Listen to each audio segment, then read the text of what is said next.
Okay, so now we have come to my absolute favorite animal to draw, and that is this adorable bear. So I think it's probably actually the easiest one to create, to draw as well as to paint. So good note to end on, and there's so many variations that you can do with these little bears. So let's get started. So for this one, I don't really necessarily have a reference photo that I use. So my bears kind of all look the same. So you can do your own kind of variations, pull up some reference photos to kind of get your imagination going. But here are the basics.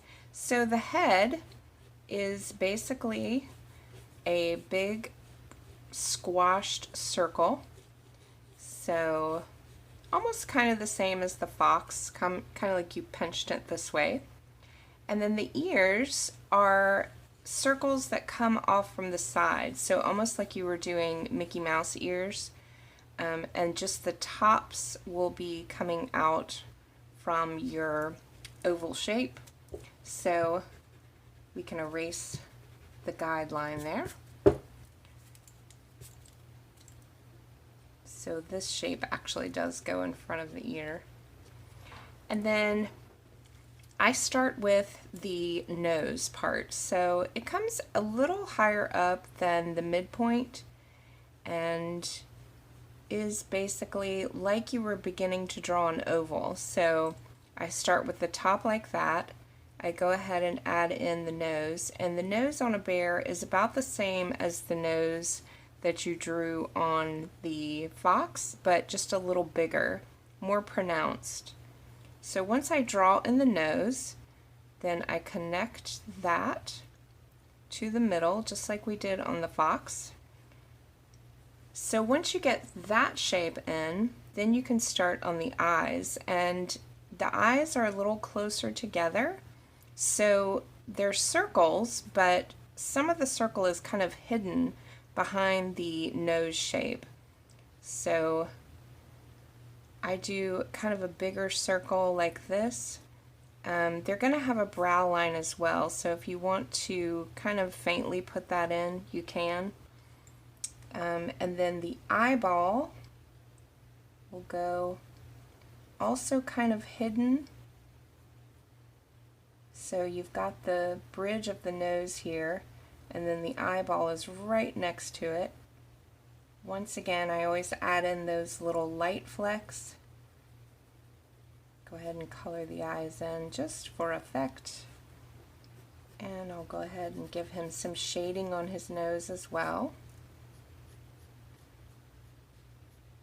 So once you have these parts in, then you kind of get to play around. So I'm drawing in the bottom lip, and you can kind of start to give your bear personality. So you can kind of see on these, this one, if you want to make your bear look a little older, you can give them a bit of a little beard coming out from underneath that bottom. So add more frillies and hair coming from the side here. And give them a little beard. That makes them look a little older.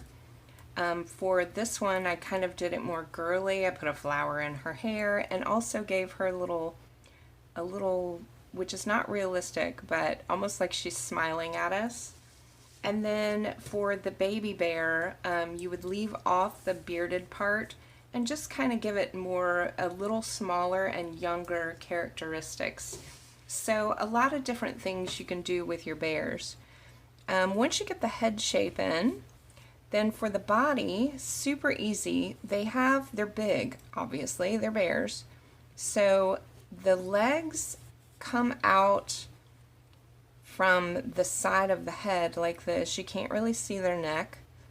I put a little V shape to indicate the chest, and then the leg is this size, so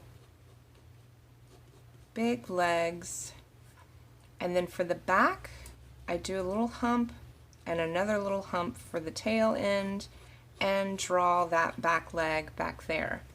So for the feet, typically, you know how I feel about feet. I typically cover them up so they're standing in the grass. But bare feet, I guess, maybe are some of the easiest that you can kind of wing. You can see on this guy how I just really gave him these little paws like this with the little bear claws coming out. So if you want to give them some feet, feel free to give it a go. Give them some little paws and some little claws and just kind of play around with it. I typically cover mine up with grass. It just makes everything easier. So that's the basics of drawing a bear. So once you get a bear that you sketch and you like, then you can transfer it onto your watercolor paper and we'll get started painting.